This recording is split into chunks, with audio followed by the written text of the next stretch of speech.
Michael Jordan, I think, was even there for the beginning games, and they got once kicked by whoever played them in the first game. I had to watch it. I watched the first part. They were losing like 30-0 at halftime. I was smiling from cheek to cheek. So look, college football is an amateur football tradition, and all of those amateur football traditions and basketball, hockey, lacrosse, wrestling, all of them are great. They have this great tradition, and it wasn't broken.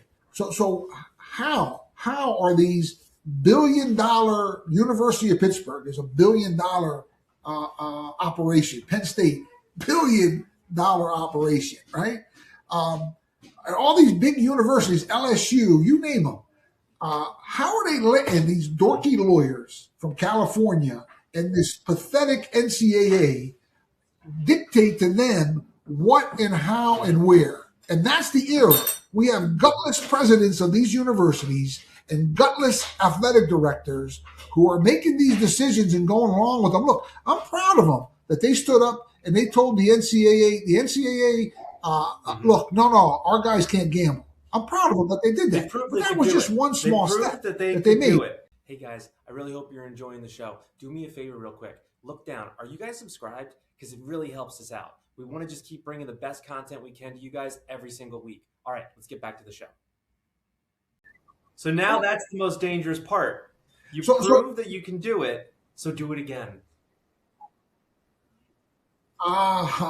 And that's what this conversation's about with Andrew and I. We're doing it for the sake of the young athletes, for the students, for the alumni, and for the universities in themselves. I mean, the majority of them, like we talked about on the last show, the majority of them were set up as as seminaries. I mean, as Christian establishments. And if you look at their bylaws, they're set up they were mostly all set up as seminaries, ag schools, and the like. Do you understand? So what they need to do is get back to their basics, keep their agricultural roots, keep their Christian roots, keep their academic roots, and go on from there. Don't jump into absurdity. Don't jump into stupidity. Don't jump into ignorance, because those NCAA dorks, they never played football. They never played lacrosse. They never wrestled. They never played basketball. They're a bunch of dorks that have no idea, a bunch of pencil neck geeks that are clueless about athletics. Do you understand? And from my perspective, Andrew, I'm going to let you take over. From my perspective, our conversations about, well, how do you fix this? Well, you go back to what worked. You go back to basics. You make the founders of Penn State University and the University of Pittsburgh, you make them guys and their children and their grandchildren, you make them smile in their graves, not roll over in their graves. Again, get it back to where it was. It wasn't broken, and they have the abilities. And if they don't, listen, they all need to be fired. The alumni need to step in and fire all of them. Fire the presidents, fire the athletic directors, fire the coaches, and start from scratch, because right now, it's going into oblivion. And Penn State in particular, you're going to end up with something like you just saw at North Carolina. And listen, the only good thing about Pitt and Penn State not making a big bowl and not playing in the big bowl, for the sake of the alumni, they could drive to little Yankees stadium and not have to buy a hotel and not have to do airfare and not have to do all that. So they all save money in this bad economy that we're experiencing. Same thing with the Pitt fans. All they had to do was drive down to Maryland. You understand? And the Temple fans didn't have to drive anywhere. And that's the disgrace of it. And I'm going to finish there. I just wanted to bring this up too. If you look at Texas, the state of Texas, which we're superior to Texas, we have superior athletes. They have great athletes down there, but our athletes are tougher. They're harder working. We have all the weather changes. There was like 7 Texas teams that were in bowl games and in the top 25. We don't have one team that finished the season in the top 25 in the state of Pennsylvania, right? So the proof is in the pudding.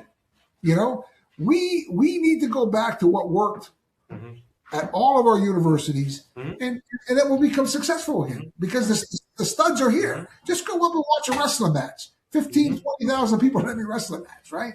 Bunch of Pennsylvania kids They come out, the fans go crazy over them, and then the cherry on top for the rest of the team is they all are into Jesus. They're all praying, they're all hanging out. So that's the second piece to the Penn State and the Pitt and the Temple solution. They need to go and see what's making those guys so successful, and that's their faith in Jesus Christ, their faith in God, and that is something that the almighty dollar is taking over.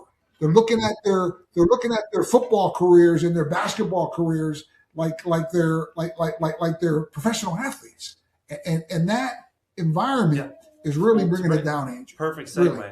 Right to your point, they think they're professional athletes. So perfect example, kid Sorsby, quarterback from Cincinnati this year, is transferring down to Texas Tech.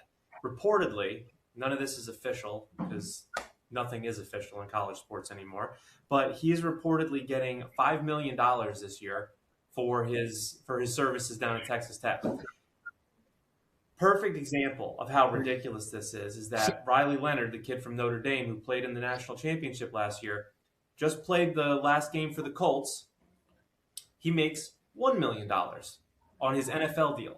So now you're talking about how this isn't professional sports. But the quote unquote amateur athletes are getting paid more than the NFL athletes. And it's crazy because now there's another lawsuit going on out in Washington. I'm not fully read up on this yet, so don't hold me to this. But the quarterback at Washington signed a letter of intent for X number of millions of dollars. I think it's like $4 or $5 million.